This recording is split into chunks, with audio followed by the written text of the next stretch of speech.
नमस्कार, जय Hind all of you. 15 अगस्त की पहले से ही आपको बधाई देता हूं। हम सभी क्या करने वाले हैं, अपने इंडिपेंडेंस डे के 78वीं वर्षगांठ को सेलिब्रेट करने वाले हैं। लेकिन मैं कहूंगा, अगर आपको अपनी स्वतंत्रता को सेलिब्रेट करना है तो बेटा उस इतिहास को पढ़ो जो लिखा नहीं गया, जो कहा नहीं गया, जिसके बारे में हमें जानकारी नहीं है। मैंने क्या लिखा अपनी स्क्रीन पर? मैंने लिखा हॉरर्स ऑफ पार्टीशन, मतलब जो बंटवारा हुआ उसकी जो भयावता थी उसे जानना बहुत जरूरी है, क्योंकि उसकी कीमत पर हमें आजादी मिली है। मैं कुछ तस्वीरें दिखाता हूं, तस्वीरों से कहानी ज्यादा समझ में आती है। यह वह तस्वीर है जब हम आजाद हुए तो देश के लाखों करोड़ों लोग बेटा उत्सव मना रहे थे।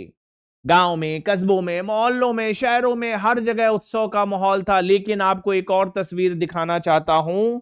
यह वह तस्वीर है जो आज के युवा की है। मैं कहता हूं, यदि आज के युवा को अपनी स्वतंत्रता के मायने नहीं पता, उसकी वैल्यू नहीं पता, तो फिर फायदा क्या 15 अगस्त को सेलिब्रेट करने का, 26 जनवरी को सेलिब्रेट करने का। तो मैं वो कहानी बताने वाला हूं जो कहानी 14 अगस्त की है। मैं वो कहानी बताने वाला हूं जिसकी वजह से इस देश ने गणतंत्र के रूप में 15 अगस्त की सुबह देखी। मैं 3 तस्वीरों से, 3 कहानी और 3 इतिहास से आपके जीवन के 40 मिनट लूंगा। लेकिन मुझे लगता है कि अगर आपने एक भावनात्मक तरीके से इन 40 मिनट का सदुपयोग किया बेटा, तो आप अपनी आजादी से सही मायनों में जुड़ पाएंगे, अपने स्वतंत्रता दिवस से सही मायनों में जुड़ पाएंगे। मैंने लिखा 14 अगस्त 1947 की शाम। 1947 की शाम 14 अगस्त इतनी महत्वपूर्ण है बेटा क्योंकि उसी के बाद 15 अगस्त आया। लेकिन 14 अगस्त को 3 ऐसे वाक्य हुए जो इतिहास में दर्ज हैं और जिसे आपको जानना जरूरी है। मैं आपको ले चलता हूं फ्लैशबैक में। 14 अगस्त 1947 का दिन था। तकरीबन 7, साढ़े 7 बज रहे थे। आप लॉर्ड माउंटबेटन को जानते हैं, उनकी पत्नी एडवीना को जानते हैं। वो दोनों प्लान कर रहे थे बेटा, वाइसरॉय हाउस में क्या प्लान कर रहे थे, एक मूवी थी माय फेवरेट ब्रूनेट। उनका यह प्लान था 8 बजे बैठेंगे, इस मूवी को देखेंगे। चूंकि ऐतिहासिक व्यक्ति थे, भारत की आजादी से जुड़े थे, इसलिए इन्होंने अपनी 14 अगस्त की शाम इस मूवी के साथ बिताई। 8 बज चुके थे। लेकिन वहीं दूसरी ओर जब घड़ी में लगभग 8 बज रहे थे तो जो रायसीना हिल थी उसका जो ग्राउंड फ्लोर था, वहां पर हमारी संवैधानिक सभा की बैठक शुरू हो चुकी थी। उसके सदस्य तैयारी कर रहे थे संविधान बनाने को लेकर। वहीं दूसरी ओर पंडित जवाहरलाल नेहरू अपनी स्पीच की तैयारी कर रहे थे, क्योंकि आपको पता है उनकी स्पीच 14 अगस्त को हुई और वो ऐतिहासिक स्पीच मानी जाती है आजाद भारत में। लेकिन जो तीसरी कहानी है, जो तीसरा इतिहास है, उसे विडंबनात्मक है हम सभी के लिए यह जानना समझना कि उसे ज्यादा लिखा नहीं गया उसके बारे में। उसी 14 अगस्त 1947 को बेटा जो पाकिस्तान के हिस्से का लाहौर स्टेशन था, वहां पर सैकड़ों हिंदू बैठे थे, वहां पर सैकड़ों सिख बैठे थे, इंतजार कर रहे थे बॉम्बे एक्सप्रेस का। उन्हें यह विश्वास था बॉम्बे एक्सप्रेस आएगी और उन्हें वापस भारत लेकर जाएगी। बॉम्बे एक्सप्रेस आई। कुछ इतिहासकार कहते हैं बॉम्बे एक्सप्रेस जब लाहौर छोड़ी तो जो पटरियों के अगल बगल गांव थे, उन गांव से धधकता हुआ धुआं और लौह बता रहा था। अग्नि, अग्नि की जो लौह थी वो आसमान छू रही थी। बॉम्बे एक्सप्रेस तो आई, लेकिन वो जो सैकड़ों हजारों लोग बैठे थे लाहौर, वो आ नहीं पाए भारत। पंडित नेहरू की स्पीच खत्म हो गई, माउंटबेटन की मूवी खत्म हो गई, लेकिन वो सैकड़ों लोग बेटा आ नहीं पाए लाहौर से भारत। इसीलिए मैंने लिखा जो विभीषिका है, जो भयावता है, 1909 में यहां पर दिमाग में भर दिया गया, हिंदू मुस्लिम हमारे देश का बंटवारा हुआ और जो भयावता हमने झेली, जो त्रासदी हमने झेली, आप वैश्विक इतिहास उठाकर देख लीजिए, पढ़ लीजिए। मैं दावे के साथ कह सकता हूं उससे बड़ी त्रासदी मानव ने नहीं झेली है स्वतंत्रता को लेकर। इसीलिए मैंने कहा कुछ किस्से बताता हूं, ठीक है। तो तमाम कहानियां हैं, कुछ स्लाइड्स के माध्यम से बताऊंगा। हिंदी में लेकर आया हूं ताकि इंग्लिश मीडियम वाले बच्चे भी समझ सके, हिंदी मीडियम वाले बच्चे भी समझ सके। बंटवारे की लकीर मैंने आपके लिए लिखा, आजादी से 3 दिन पहले खींची गई रेखा। ध्यान से समझिएगा बेटा। बेसिकली देश आजाद हुआ 15 अगस्त को, तो 12 अगस्त को यह रेखा जो बंटवारे की थी वो खींच दी गई थी, ठीक है। और 17 अगस्त को इसका ऐलान हो गया था। मैंने आपके लिए क्या लिखा, ध्यान से पढ़िएगा।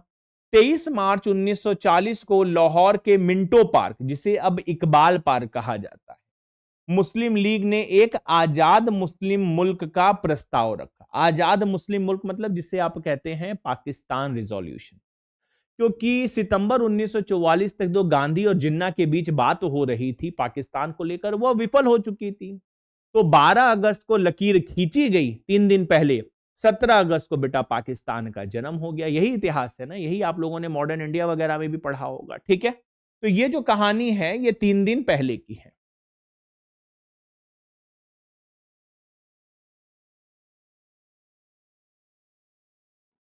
जिन्ना, मोहम्मद अली जिन्ना। ठीक है, जिन्ना को पाकिस्तान आजादी से पहले चाहिए था, लेकिन दिक्कत यह थी जिन्ना के बेटा सामने कि गांधी का कहना था कि आजादी पहले मिलनी चाहिए। जिन्ना की जिद लगातार जारी रही। ठीक है, कि गांधी कह रहे थे कि आजादी पहले होनी चाहिए, जिन्ना कह रहा था कि हमें पाकिस्तान पहले चाहिए। 20 फरवरी 1947 को ब्रिटेन में उस वक्त के प्रधानमंत्री क्लेमेंट एटली थे, जिन्होंने बेटा जून 1948 तक भारत छोड़ने और लॉर्ड माउंटबेटन को वाइसराय बनाने का निर्णय लिया था, ऐलान किया था। ये सभी हम लोग लूसेंट में भी पढ़ चुके हैं। ठीक है, 2 जून 1947 को माउंटबेटन ने बंटवारे का प्लान पेश किया। 4 जून को नेहरू, जिन्ना और सिख समुदाय के प्रतिनिधियों ने बलदेव सिंह ने ऑल इंडिया रेडियो पर इसकी जानकारी दी। कौन थे वो बलदेव सिंह? बलदेव सिंह भारत के पहले रक्षा मंत्री थे बेटा। 15 जून को बंटवारे के प्रस्ताव पर मोहर लग गई। 17 जून तक सब कुछ हो गया। लेकिन अब देश के करोड़ों लोगों के सामने यह चैलेंज था बंटवारे के बाद कि वह दूसरे मुल्क में रह रहे हैं या जो सैकड़ों साल से जिस भूमि को अपना कह रहे थे अपने घर में रह रहे हैं। यह बड़ा मूलभूत सवाल था, देश के करोड़ों लोगों के सामने था। ठीक है, चलिए धीरे धीरे आगे बढ़ते हैं और मैं आपसे कहूंगा कि भावनात्मक रूप से बेटा आप इस टॉपिक को पढ़ो, इस इतिहास को पढ़ो, क्योंकि यदि आपने भावनात्मक रूप से इस इतिहास को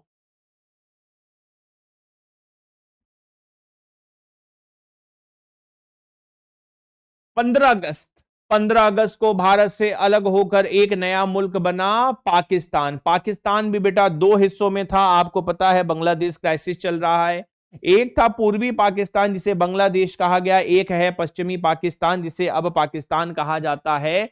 12 अगस्त को बंटवारे की लकीर खींची गई और 17 अगस्त को ऐलान हुआ। यह केवल एक इंट्रोडक्शन है, लेकिन जो वो इतिहास जिसे आपको बताया नहीं गया, पढ़ाया नहीं गया, वो मैं आपको बताऊंगा। एक थी बेबसी, एक था पिता, उसके था परिवार उसका, और सामने थे हजारों दंगाई। वह कहानी मैंने परसों भी आपको बताई थी, मैं फिर कहता हूं उस कहानी को एक बार सुनो समझो। राजा सिंह ने इज्जत बचाने के लिए परिवार के 26 लोगों को मार दिया, अपने ही परिवार के, अपने ही हाथ से, क्योंकि यह दंगाइयों की भेंट चढ़ जाती। क्या थी वो कहानी? वह सैक्रिफाइस आपको समझनी होगी। बंटवारों से महीनों पहले ही मुल्तान, रावलपिंडी और अमृतसर के इलाकों में बेटा दंगे भड़क चुके थे। इसकी जद में रावलपिंडी से करीब 35 किलोमीटर दूर बसा 600 घरों वाला थोहा खालसा गांव भी आया। थोहा खालसा, ठीक है, रावलपिंडी की एक तहसील है, अभी भी वो तहसील है, उस तहसील को कहते हैं बेटा कहूटा तहसील। ठीक है ना, तो आप सिखों के दर्द के बारे में केवल आप लिख दोगे ना कहूटा तहसील या रावलपिंडी, तो आपको यह कहानी गूगल पर मिल जाएगी। ठीक है, 6 मार्च का दिन था। 6 मार्च 1947 की शाम मुस्लिम गांवों की भीड़ ने थोहा खालसा को घेर लिया। ठीक है, सिखों ने 20,000 रुपए दिए। सिखों ने कहा कि भाई हमसे 20,000 रुपए ले लो, हमें छोड़ दो। सिखों ने 20,000 रुपए दिए और दंगाई लौट गए। सभी गांव वाले अब संत गुलाब सिंह की हवेली पर एक साथ रहने आए। मैं कहता हूं हो सकता है आपको अब तक यह नाम ना पता, लेकिन अब से यह नाम याद रख लो, संत गुलाब सिंह। बेटा संत गुलाब सिंह गूगल पर टाइप करके देखो, आपको लगेगा कितना जेनरस आदमी था, जिसने अपनी कम्युनिटी के लिए कितना बड़ा सैक्रिफाइस दिया। इतिहास कहता है लगभग 1200 सिख समुदाय के सदस्य इनकी हवेली पर आ गए। दरवाजों को बेटा फिर से बनाया गया, बंकर बनाए गए, पानी लाया गया, राशन लाया गया, बंदूकें तैयार की गई। मतलब एक किले के रूप में इनकी हवेली को डेवलप किया गया, क्योंकि एक बार दंगाई जा चुके थे, लेकिन मन में यह आशंका थी वो वापस आ सकते हैं। 9 मार्च को एक बार फिर से कुल्हाड़ी, भाला, तलवार के साथ और बड़ा हमला हुआ। भीड़ में से गुलाम रसूल नाम का एक बदमाश ऐलान करता है, मुझे एक लड़की दे दे, मैं सारी भीड़ यहां से हटा लूंगा। वो कह रहे थे हम आपको नहीं मारेंगे, आप अपने घरों की लड़की दे दीजिए, आप पैसा रुपया जवाहरात दे दीजिए, आप समझिए। मैंने कहा विभीषिका, ये है भयावता। ठीक है, अंदर बेटा 1200 सिख परिवार बैठे थे। गांव वालों ने तय किया जिनको मरना था मर गए, आगे भी मरेंगे, लेकिन अब अपनी इज्जत बचाएंगे। औरतों ने कहा हमें मार दो। संत राजा सिंह ने अपनी बड़ी बेटी मान कौर को बुलाया। कितने लोग जानते हैं मान कौर के बारे में? मान कौर बड़ी बेटी थी। मान कौर ने अपना दुपट्टा उतार दिया, इतिहासकार कहते हैं, चोटी पीछे कर ली और पिता राजा सिंह ने अरदास की, हे सच्चे बादशाह, अपनी सिखी बचाने के लिए, अपनी इज्जत बचाने के लिए हम अपनी बेटियों को शहीद कर रहे हैं, हमें माफ करना। राजा सिंह ने कृपाण उठाई चलाई और मान का सर धड़ से दूर जा गिरा। इसके बाद राजा सिंह के लिए कहा जाता है, उसने अपने हाथों से अपने परिवार के 20 लोगों को मार दिया। नहीं मारता दंगाई उठा ले जाती। नहीं जानते राजा सिंह के बारे में। इतिहासकारों ने नई जगह दी राजा सिंह को। क्या आप राजा सिंह और उनके परिवार के लोगों को वीर नहीं कहेंगे? बलिदानी उनकी कैलकुलेट नहीं करेंगे अपनी आजादी के, स्वतंत्रता के मूल्यों को लेकर? आप कहेंगे ना साहब, इन्होंने देश के लिए जान दी है, इनकी क्या गलती थी? बाकी औरतों और लड़कियों ने हवेली के कुएं में छलांग लगा दी। बाद में संत राजा सिंह ने खुद को भी गोली मार ली। The other side of silence की लेखिका उर्वशी बुटालिया, यह वो किताब है बेटा, लिखती हैं, वीर बहादुर सिंह अपने परिवार के मारे गए लोगों को शहीद कहते हैं। कौन था यह वीर बहादुर सिंह? वीर बहादुर सिंह बेटा सबसे छोटा बच्चा था राजा सिंह का, 16 साल उम्र बताई जाती है। वो किसी तरीके से बच गया। बाद में उसने कहा कि जिन लोगों ने जान दी वो शहीद थे, हम उन्हें शहीद नहीं मानते, उन्हें शहीद माना जाना चाहिए, क्योंकि पार्टीशन की वजह से इन्होंने अपनी जान गंवाई। नहीं, पार्टीशन हुआ, राजा सिंह को अपने परिवार की जान लेनी हुई, और सैकड़ों की संख्या में उस दिन बेटा सिख समुदाय के लोगों की हत्या हुई। ये घटना रावलपिंडी की है। चलो आगे बताता हूं और ऐसे इतिहास जो आपको ताज्जुब कर देंगे। क्रूरता, किसकी क्रूरता क्यों हुई? भारत के बंटवारे को लेकर, पाकिस्तान के बंटवारे को लेकर। बच्चों के टुकड़े किए गए, महिलाओं के स्तनों को काट दिया गया। यह भी इतिहास है। भारत पाकिस्तान जब बटा, चलो मेरे साथ पढ़ो, समझो, जानो। अगस्त 1947 अमृतसर के पास बंटवारे के ऐलान के बाद दंगाइयों की एक भीड़ ने धावा बोला। गांव में रहने वाला 14 साल का मोहम्मद याकूत भागकर एक गन्ने के खेत में छिप गया। दंगाई मर्दों को खोज खोज कर मारने लगे, कुछ औरतों के स्तन तक काट डाले गए। इतिहासकार कहते हैं, भीड़ ने जो याकूत था उसके 2 छोटे भाइयों को चीर कर टुकड़े कर दिए। अब्बा से देखा ना गया तो वह तलवार लेकर दौड़ा। भीड़ ने उन्हें भी दबोच कर काट दिया। कुछ ने उन्हें पकड़ा, दूसरे ने तलवार से वार किए, उनके टुकड़े टुकड़े कर दिए गए। उनके हाथ पैर और सिर को दंगाइयों ने अलग अलग कर दिया। कहा जाता है याकूत के गांव में जब यह हमला हुआ तो 500 मुसलमान रहते थे। इस दंगे के बाद उस गांव में मात्र 50 मुसलमान बचे। सोचो बेटा, वो भी इसलिए कि पंजाब बाउंड्री फोर्स आ गई, दंगाइयों को भागना पड़ा। ये विभीषिका है, ये भयावता है जो इस देश के लोगों ने झेली है भारत पाकिस्तान के बंटवारे के समय। ठीक है, चलिए आप सभी को लेकर आगे बढ़ता हूं और आशा करूंगा इन कहानियों से आप खुद को जोड़ रहे होंगे, इन कहानियों से खुद को कोरिलेट कर रहे होंगे, क्योंकि अगर आप कोरिलेट कर लिए गए तो मुझे लगेगा आजादी के जो सही मायने हैं उनसे आपने खुद को जोड़ा। ऐसी ही हिंसा पाकिस्तान के हिस्से में आए जंग के गुरु नानकपुरा में हुई। वहां शरणार्थी शिविर के एक डॉक्टर ने बताया कि 26 अगस्त 1947 मतलब लगभग 11 दिनों के बाद की हिंसा के बाद 500 से ज्यादा गंभीर रूप से घायल लोगों को लाया गया। इनमें ऐसी 6 महिलाएं थी जिनके स्तन काट दिए गए। आप समझिए कि इससे बड़ा सेक्रीफाइस पार्टीशन के लिए क्या होगा। आज हम दुनिया भर की बात करते हैं, कन्वेंशन ट्रीटीज की बात करते हैं, लॉज की बात करते हैं, संविधान में फंडामेंटल राइट, डीपीएस पे फंडामेंटल ड्यूटी की बात करते हैं, महिलाओं की डिग्निटी को लेकर, प्रोटेक्शन को लेकर। ये इसी देश की मिट्टी। और 1947 की बात है बेटा, अंग्रेजों ने नहीं किया, यहीं के दंगाइयों ने किया। आबरू बचाने बेटियों के साथ जिंदा जली प्रेम सिंह की पत्नी। आप समझिए प्रेम सिंह के ऊपर क्या बीती होगी। मैं प्रेम सिंह के संघर्ष को बताता हूं। कुर्बानी, किस एक्सटेंट की कुर्बानी दी गई। बंटवारे के बाद पाकिस्तान के हिस्से में इतिहासकार कहते हैं, दैनिक भास्कर कहता है सियालकोट आया। ठीक है, ये खबरें कहीं इंडियन एक्सप्रेस में आई, दैनिक भास्कर में आई, अलग अलग अखबारों में आई। पढ़ना चाहिए, मैंने पढ़ा इसीलिए आपको बता रहा हूं। यहां से एक गांव में प्रेम सिंह नाम का एक सिख बंटवारे के बाद भी अपने 2 मंजिला मकान में रुका रहता था। ये वह मकान है बेटा। प्रेम सिंह का काम था, वो सूद पर लोगों को पैसे देता था। और इतिहासकार कहते हैं शायद ही उस गांव के किसी मुसलमान ने मुफलिसी के दौर में अपना सामान गिरवी रखकर प्रेम सिंह से उधार ना लिया हो। लेकिन चूंकि हर जगह दंगे हो रहे थे, बंटवारे का समय था, एक सुबह प्रेम सिंह ने देखा कि मुसलमानों की जबरदस्त भीड़ उनके घर की ओर बढ़ी आ रही थी।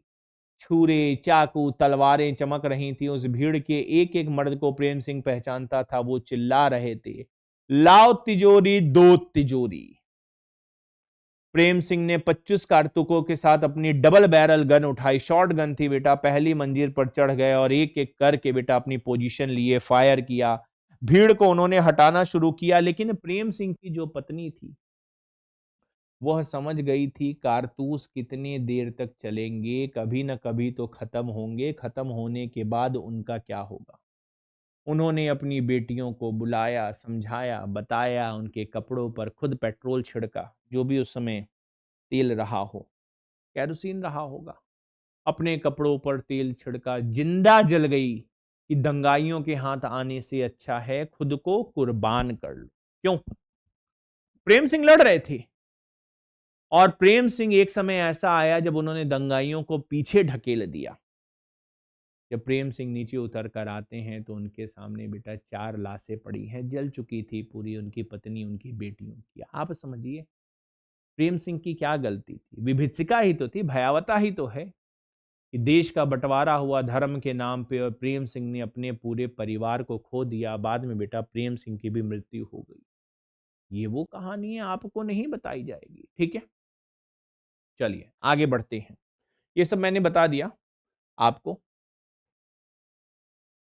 प्रतिशोध, अमृतसर पहुंची ट्रेन से खून के फव्वारे फूट पड़े। ये भी एक कहानी है, इतिहास है प्रतिशोध के रूप में। दिन था बेटा 22 सितंबर 1947। एक ट्रेन में हजारों मुस्लिम शरणार्थी पाकिस्तान के लाहौर जा रहे थे। अमृतसर रेलवे स्टेशन से लगभग 50 किलोमीटर पहले ही ट्रेन पर भीड़ ने हमला कर दिया। ट्रेन अमृतसर रेलवे स्टेशन पहुंची तो वहां भी आक्रोशित भीड़ इंतजार कर रही थी। उनके हाथों में खतरनाक कटारें थीं, तलवार थी, भाले थे, बंदूक थे। जैसे ही ट्रेन पहुंची बेटा, मुसलमानों पर दंगाइयों ने अटैक कर दिया। ट्रेन की सुरक्षा करने वाले जवान जो थे बेटा, वो ब्रिटिशर्स थे। ब्रिटिश कमांडर ने कहा गोली चलाओ, गोलियां चली, स्टैन गन चली, बहुत राउंड फायरिंग हुई, बहुत सारे दंगाई मारे गए। लेकिन जिस कमांडर ने आदेश दिया था बचाने को, वह भी मारा गया, जवान भी मारे गए। और जो आधिकारिक सूत्र उस जमाने के हैं बेटा, उसमें कहा जाता है जो नरसंहार हुआ, कैप्टन एडवर्ड वॉल्स ने अपनी किताब में लिखा कि 2400 शव ऐसे थे जिन्हें पहचाना जा सकता था, गिना जा सकता था। 2400 मतलब 2400 लोगों को गाजर मूली की तरह काटा गया। मुझे नहीं पता, एडवर्ड वॉल्स कहते हैं कि वहां कितने और सर थे, हाथ थे, पैर थे, सब कुछ था, कटे फटे चारों ओर शव पड़े थे। दरवाजों से खून बह रहा था। रिपोर्ट्स के मुताबिक इस कत्लेआम में लगभग 3000 मुसलमान मारे गए, 1000 घायल हुए। क्यों मारे गए बेटा? क्योंकि देश का बंटवारा किया गया।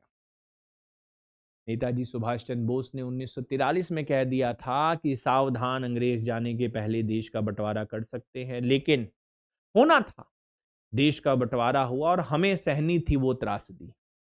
इस सेक्रीफाइस पर इस देश का बंटवारा हुआ है। हम अपने को आजाद कहते हैं। मजबूरी बच्चे दिन भर दूध की लाइन में लगते ताकि माँ की छाती को आराम मिले। कहा जाता था दिल्ली में यदि आप मुखर्जी नगर वगैरह जाएंगे, परमानंद नगर जाएंगे, नेहरू विहार जाएंगे, तो आपको पता होना चाहिए कि ये जो सारे इलाके हैं ना कश्मीरी गेट के पास, यहाँ पे बेटा केवल रिफ्यूजी आते थे। अब दिक्कत ये थी कि एक समय ऐसा आया जब 25,000, 30,000, 40,000, 60,000 तक रिफ्यूजी पहुंच गए। डेली प्रतिदिन कहा जाता था 20 से 25 बच्चे जन्म लेते थे। उस पूरे 60,000 के भीड़ में बेटा गिनती की 2 से 3 आई थी। खाने को नहीं था, बिस्कुट नहीं था, खाना नहीं था, दूध नहीं था। अब दिक्कत है, मां को खाने को नहीं मिल रहा है, बच्चा पैदा हुआ है, बच्चे को दूध चाहिए, उसके दूसरे बच्चे भी हैं। मतलब उस भयावता को समझो। इसी देश में, उसी दिल्ली में जहां आप शायद रहते होंगे, मुखर्जी नगर में, यह मुखर्जी नगर की कहानी है भाई। परमानंद नगर कश्मीरी गेट की कहानी है। हजारों हजार लोग बेटा, सैकड़ों बच्चे, हजारों लोग लाइन में लगे हैं, कटोरा लेके, कप लेके। माएं बेचारी लगी हैं, छोटे छोटे बच्चे लगे हैं। मां अपना दूध कितना पिलाएगी, खाने को नहीं है उसके पास। यह भयावता इस देश ने मजबूरी के नाम पर देखी। मजबूरी क्या थी कि पाकिस्तानी इधर आ गए, भारतीय उधर चले गए, करोड़ों लोगों का इधर से उधर जाना हुआ। उसमें बेटा दंगाई दंगा कर रहे थे, लोगों को धर्म के नाम पर काट रहे थे, मार रहे थे। एक और कहानी सुनाता हूं, थोड़ा ट्विस्ट आएगा। Love story. जैनब की खातिर पाकिस्तान पहुंचा बूटा। बूटा कौन था बेटा? एक जाट सिख था। जैनब कौन थी? एक्चुअली जैनब पूर्वी पाकिस्तान की रहने वाली एक महिला थी जो पाकिस्तान जाते हुए बिछड़ गई, अपने घर वालों से बेटा बिछड़ गई। ठीक है, पूर्वी पंजाब की रहने वाली थी। तो बिछड़ने के बाद क्या हुआ, इसको दंगाइयों ने पकड़ लिया, इसका रेप वगैरह किया और फिर इसे इसकी बिकवाली चालू हुई। एक हाथ में बेचा गया, 2 हाथ में बेचा गया, 3 हाथ में बेचा गया। बेचते बेचते बेटा ये बूटा सिंह के पास पहुंची, अमृतसर। 55 वर्षीय बूटा सिंह रिटायर्ड फौजी आदमी था। बूटा सिंह ने इसे खरीद तो लिया, लेकिन by the time being Zainab और बूटा में प्यार हो गया। दोनों के बच्चे हो गए। 2 बच्चियां थी जहां तक मुझे याद है। एक का नाम था तनवीर, एक का नाम था दिलवीर। ठीक है। एक कानून बना पाकिस्तान में, 1 मार्च 1947 के बाद यदि कोई महिला अपने समुदाय को छोड़कर दूसरे व्यक्ति के साथ रहती है, किसी भी बंधन में हो, उसे एब्डक्शन माना जाएगा, उसकी पाकिस्तान वापसी कराई जाएगी। गदर मूवी देखी हो तुम लोग? गदर जैसी कहानी है। जैनब को उठा ले गए पाकिस्तानी। बूटा परेशान बेचारा, अपनी पत्नी के लिए प्यार करता था। बूटा ने अपनी सारी जमीन बेच दी, वो बेचारा दिल्ली भागा भागा आया। बूटा ने क्या किया? बूटा ने बेटा इस्लाम धर्म स्वीकार कर लिया। क्यों इस्लाम धर्म स्वीकार कर लिया? बूटा ने इसलिए इस्लाम धर्म स्वीकार कर लिया कि बूटा को जाना था पाकिस्तान, अपनी जैनब को वापस लाने उसे जाना था लाहौर। बूटा ने इस्लाम धर्म स्वीकार कर लिया। बूटा बन गया जमील अहमद। उसने टेम्पोररी वीजा के लिए अप्लाई किया, उसे वीजा भी मिल गया, पहुंच गया वो जैनब के पास। पता चला जैनब की शादी कट्टरवादियों ने उसके चचेरे भाई से करा दी। बूटा को पाकिस्तान की पुलिस ने पकड़ लिया, मजिस्ट्रेट के सामने उसे प्रस्तुत किया गया। जैनब को कहा गया काट डाला जाएगा तुम्हें। जैनब ने कहा कि मैं बूटा को नहीं जानती, रिट्रैक्ट कर गई। बूटा को इतना दुख हुआ, बूटा सिंह आर्मी का रिटायर्ड, उसने बेटा सुसाइड कर ली। उसने अपनी सुसाइड नोट में लिखा कि यदि मुझे दफनाया जाए तो मेरी जैनब के गांव नूरपुर में दफनाया जाए, लेकिन वहां की सरकार ने, पाकिस्तान की सरकार ने यह भी ना माना, बूटा की बॉडी को लाहौर में दफनाया गया। तो एक लव स्टोरी भी थी कि बूटा ने इस्लाम स्वीकार कर लिया, अपनी संपूर्ण संपत्ति बेच दी, पाकिस्तान चला गया कि जैनब को लेकर आएगा। लेकिन पार्टीशन की विभीषिका ने बूटा और जैनब को हमेशा हमेशा के लिए बेटा अलग कर दिया। यह असली तस्वीर है, सही तस्वीर है। चलिए आगे बढ़िए। राष्ट्रवादी इतिहासकार कहते हैं जो विभाजन की विभीषिका थी उसमें 1 लाख महिलाओं का बेटा रेप किया गया, 1 लाख महिलाओं का अपहरण किया गया। आप समझिए इससे बड़ी त्रासदी कहां दुनिया ने देखी होगी। कुछ आंकड़े हैं। 1941 की जनगणना के मुताबिक समूचे भारत की जनसंख्या 38 करोड़ 89 लाख के करीब थी। तब देश में लगभग 25 करोड़ 19 लाख हिंदू, 9 करोड़ 25 लाख मुस्लिम थे, बाकी अन्य धर्मों के बेटा लोग थे। ठीक है। अगस्त 1947 में जो बंटवारा हुआ उसके बाद करीब 1.4 करोड़ लोगों को अपना घर छोड़कर पलायन करना पड़ा। घर छोड़ा, बिजनेस धंधा पानी छोड़ा, प्यार छोड़ा, दोस्त छोड़ा। मतलब अगर आज हमें कह दिया जाए कि भैया छोड़ो बनारस वगैरह छोड़ो, अपने अपने घर को छोड़ो, चलो दूसरे देश में चलना है, आप कहोगे अरे 100 साल, 200 साल, 400 साल, मेरा 400 सालों का इतिहास है जौनपुर का। मैं कहूंगा कहां जाऊंगा। छोड़ना पड़ा लोगों को, एक दो नहीं करोड़ों लोगों को बेटा छोड़ना पड़ा। करीब 30 लाख लोग बेटा हिंसा के शिकार हुए, भुखमरी के शिकार हुए, आत्महत्या या बीमारी के कारण मारे गए।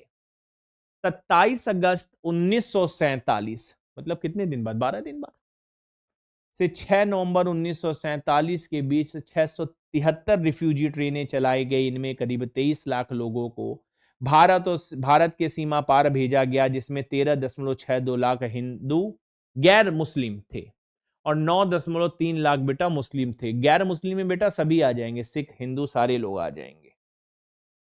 अनुमान है कि 18 सितंबर 1947 से 29 अक्टूबर 1947 के बीच 42 दिनों में 24 गैर मुस्लिम पैदल टुकड़ियां भारत में आ चुकी थी, जिसमें लगभग 8,50,000 लोग थे। तो ये बड़ी छोटी सी कहानी है 27 मिनट की। ये ऐसी कहानी है जो किसी किताब में आपको नहीं मिलेगी। ऐसी दर्जनों सैकड़ों हजारों कहानियां हो सकती हैं। मैंने कहा चौबेपुर के पास एक गांव था, वहां पे पूरे गांव को अंग्रेजों ने लटका दिया, लेकिन किसी किताब में उनका जिक्र नहीं। तो 15 अगस्त अगर मनाना है तो इस सेक्रीफाइस के मूल्यों के साथ मनाना है। एक गुरु के नाते मेरा यह केवल कर्तव्य नहीं कि आपको जज बना दूं, आपको एक राष्ट्रभक्त बनाना है, आपको जज बनाना है। और एक बढ़िया जज, एक बढ़िया इंसान तभी बनोगे जब अपने मूल्यों को, सेक्रीफाइस को, अपने फ्रीडम फाइटर्स के बलिदान को जानोगे। मैंने कहा 3.5 करोड़ लोगों ने अपने जान का बलिदान दिया, प्राणों का त्याग किया, तब जाकर देश आजाद हुआ। तो मैं आप सभी को पुनः बधाई देना चाहता हूं 15 अगस्त की, लेकिन आप सभी से इस गुजारिश के साथ कि देश है तो हम हैं। मैंने हमेशा कहा देश हमें देता है सब कुछ, हम भी तो कुछ देना सीखें। तो चलिए, मैं आशा करूंगा इन्हीं शब्दों के साथ मैंने आपके जीवन के यदि आधे घंटा को यूटिलाइज किया तो मैंने कुछ ऐसी चीजें साझा की जो आपके जीवन में, आपके चरित्र, आपके थॉट प्रोसेस, आपके विजन, आपके पैट्रियोटिज्म को मजबूत करेगा। इन्हीं शब्दों के साथ मैं चलता हूं। आपके कमेंट्स का इंतजार रहेगा। ये सेशन कैसा लगा आप मुझे कमेंट सेक्शन में बताना। वापस इसी सेशन के साथ आएंगे PW के इस अमेजिंग प्लेटफॉर्म पर। नमस्कार, जय हिंद टू ऑल ऑफ यू।